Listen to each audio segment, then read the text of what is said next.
The LA wildfires have claimed at least 5 lives and destroyed more than 1,000 homes and other buildings. Before we get to the political waves this will cause, or at least we hope they will cause, we have to discuss the very volatile fight going on right now to save America's second largest city. I can't put it any more plainly than that. Joining us now to do that and more is political analyst Eduardo Neret. He's also the host of the Neret Files on Substack. Eduardo, this is an all-hands-on-deck situation right now. I'm sure you know people in Los Angeles who are under threat. I think almost everyone does. Just wanted to get some of your initial thoughts about this just from a human standpoint. Yeah, I mean, it's absolutely devastating. For those of you back home who aren't following this story, I invite you to take a look at some of the images, some of the photos, whether on social media or local news, because this is happening in our country. I mean, I think a lot of times Americans are so privileged that when we see devastation, it's usually halfway around the world and we are always the first to help. But in this situation, this is happening right here at home. And so we need to bring that same generosity, whether it's through helping out with donations, charities, things of that nature, whether it's the federal government stepping in, and I know they're already doing that. The images are just devastating. I mean, I saw an image late last night that literally looked like a nuclear bomb had gone off in some of these neighborhoods. And so we're praying for these people. It's really hard to believe. You know, I was watching videos of embers basically spark, it seemed, in the air, and basically anything in the air near those embers are catching fires. As someone who hasn't lived in California, it's hard for me to fathom how this can happen. And again, this is one of the most devastating ones we've seen because the fire is going through such a highly populated area, the population density much greater than some of the fires we've seen in the past. And so we're just hoping that they can stop this and save as many homes as possible at this point. Right. And of course, everyone watching or talking about it, let's make the priority either whether it's donating money or helping in any other way that we can. You made a really good point about how this is happening in our country. You know, the last time I remember something like this happening in our country in such a big way was sadly 9/11 here in New York. And I do remember, and I want to make this point, I do remember a lot of rescue workers from foreign countries coming to help. They were in New York City for quite some time after that. So maybe we'll get some of that kind of help again. But Eduardo, this is shocking and not shocking at the same time. This is not reactionary comment here right now, because I and many others have openly criticized and warned California's governors and LA's mayors for years that their blatant mismanagement of water resources, firefighting resources, and forest management was going to cause a serious problem like this. And we know that the mayor of LA, Karen Bass, even went to Ghana even when she knew there was a serious warning about these massively high winds that always bring some fires with them. Maybe not as bad as this, but she still went on that trip. Eduardo, if this were not a one-party state, could this have happened at this level of intensity? Do you really think it could have? Look, I understand when people say, oh, we shouldn't politicize a tragedy, but is it politicizing a tragedy when things could have been done in advance to stop it? I mean, is it politicizing a tragedy? Is it fair to point fingers when entire neighborhoods have been burnt to the ground? And I think it is, because of the very things that you mentioned. Look, this is not surprising. People knew this was coming, whether you talk about this specific fire or whether you just want to talk more broadly about a fire that was going to be in an urban area. Go look it up online if you don't believe me. There were posts on social media by city officials. It was in the local news a week ago that the city was at fire risk. And what does the mayor of Los Angeles do? She goes to the inauguration in Ghana for the president of Ghana. So once again, we have an American official who seems to care about the people around the world, people in other countries, more than she cares about the citizens she was purported or she was elected to represent. And so I don't understand why this is so difficult for politicians in our country. Why is it so difficult for them to put our people and our cities first? Then you want to talk about more broadly. I mean, forget this specific fire. People in Los Angeles, you said you were one of the people warning about it yourself. I mean, I saw Adam Carolla. Many others have been warning for years that the big one is coming. I mean, Joe Rogan told a story on his podcast a couple of months ago last year that his firefighter friend had said, look, we've seen these fires come through before. It's only a matter of time before one hits a very densely populated area of Los Angeles, and there will be little that they can do to stop it if we don't prepare. So again, as someone who doesn't know the area, as someone who doesn't know what goes into it, I feel like I have a pretty unbiased view of what's going on here. And what you have is a bunch of environmentalists who have over the years have prevented government officials from clearing the brush for silly environmental reasons, like you're going to destroy the habitat of some animals if you don't clean that brush, which now we are seeing is what part of what helps the fire spread so so quickly. And then the state government has a problem with water. I mean, I don't understand. They're surrounded by water. I read yesterday that there's some 3,000 lakes in California. Northern California seems to do a pretty good job about keeping water. And so this is a state that is mismanaged from top to bottom. You need a permit to do anything in that state.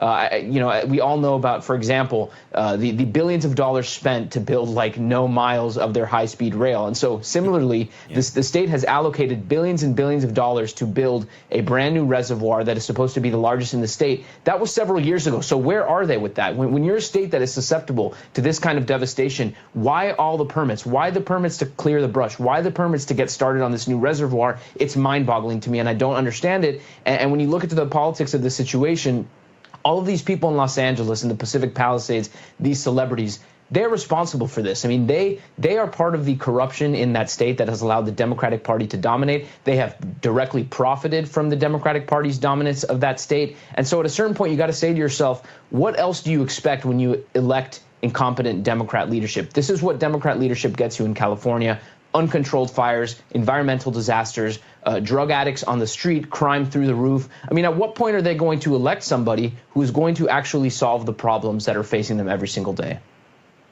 Yeah, I can put this in one sentence. If you have a one-party government, whether in a city or a state, your life will be in danger. If you have a problem with the partisanship of saying Dem, right versus left, I get it, fine. Let's just say it this way, because this isn't a partisan statement. If you have a one-party government, you will die. You will be endangered. That's what happens. All right, Eduardo, we're just one day away from the sentencing of President Trump in the extremely dubious hush money conviction. Now, yesterday, the Trump team asked the U.S. Supreme Court to at least delay this travesty of justice. But as I've been saying for months now, it really seems like this whole case and this whole process is just so the Democrats, like we're in third grade, Eduardo, can call Donald Trump convicted felon, convicted felon, convicted felon, until, of course, it's inevitably overturned by another court. And they are going to put the words convicted felon in the headlines of every story on the inauguration. You just know it. Is that worth it? Is it really worth it, Eduardo, to do it just for that? You know, I'm not surprised that we're facing this a couple weeks before the inauguration. I've been telling a lot of people close to me that it seems very suspicious that we're going to just waltz into the inauguration with no problems. I think this is the Democrat Party's last-ditch attempt to sentence President Trump. Are they going to try to sentence him to jail time? Will he have to serve it maybe after he leaves the White House? It's totally absurd. This case and all the other cases, I mean, it was nothing more than an attempt to get Trump thrown out of the race. It was all orchestrated by the Democrat Party at various levels, whether you look at the state government in New York or the federal cases. So, look, I'm not an attorney. I don't know what the precedent would be for the Supreme Court to delay here, but the Supreme Court is a lot more serious this court than this Judge Merchan, who has used this entire thing to make a name for himself. He seems to be corrupt. His daughter's a Democrat Party operative. And so instead of looking at this situation and saying to himself, look, Trump won the election, let's do what's good for the country, he's trying to do what's good for himself. He's trying to do what's good for the Democrat Party. And like you say, it's all optics. I mean, Trump isn't going to go to prison at this point.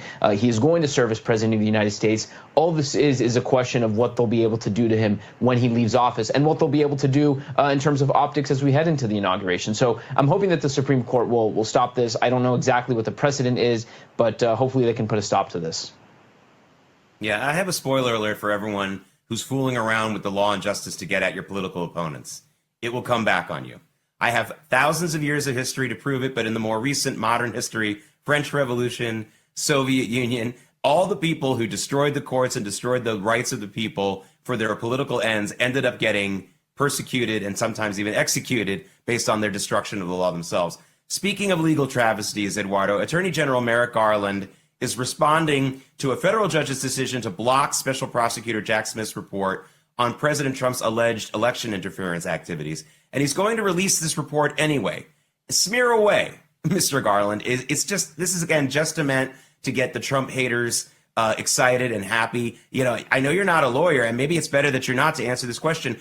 If you can have these kinds of accusations and innuendo and stuff like that in a report without the judge or jury ever having to decide whether it's true, sounds like it's a win-win for people who just want to smear away. That's what it sounds like to me. It's making a mockery of our justice systems. Again, I think these cases aren't at the forefront of most Americans' mind because they assumed, like many of us did, that when they were tossed several months ago, at least this specific case, and when Trump won the election, that this was all in the past. It's not. It's back. And so let's lay it out here. What you had was a special counsel who was chosen unconstitutionally. The Judge Eileen Cannon, a federal judge in Florida, agreed with Trump, tossed the case on those grounds. She said he was chosen unconstitutionally. Biden should have nominated Jack Smith, and Jack Smith should have been confirmed by the Senate. He was not. It was an unconstitutional appointment. And she ruled in Trump's favor that this case was an entire joke. And so instead of saying, okay, if this case was tossed, right, if this case is invalid, we're not moving forward, why should the person who had spent months and months and months investigating this bogus case now be allowed to go public and tell the entire country his version of what he found? I mean, it is intended to incriminate Trump, like you say, without a trial, without a ruling by a judge or a jury. And so, no, this is totally insane. Judge Eileen Cannon has tried to block it. And so then you have Merrick Garland coming out. I guess there's an appeal before an appellate court. He's going to try to release it before the public. If we allow this, and look, I know most of the allegations against Trump are public now, but if you allow this, you basically have a scenario by which a prosecutor can try to throw the most insane charges at you, even in an unconstitutional manner, as Judge Eileen Cannon found in the case of Jack Smith. Then a judge can rule and say, no, we're tossing this case. There is nothing valid about that case.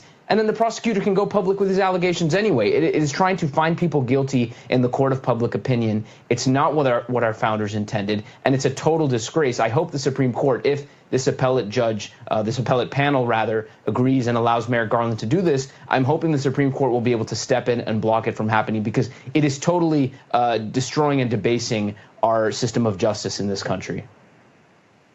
Eduardo Naret, thank you so much for joining us. He's the host of the Naret Files on Substack. Check that out. We're always excited when Eduardo joins us. I'm sure we'll see you pretty soon. Thank you so much. Happy New Year. Thanks so much, Jake.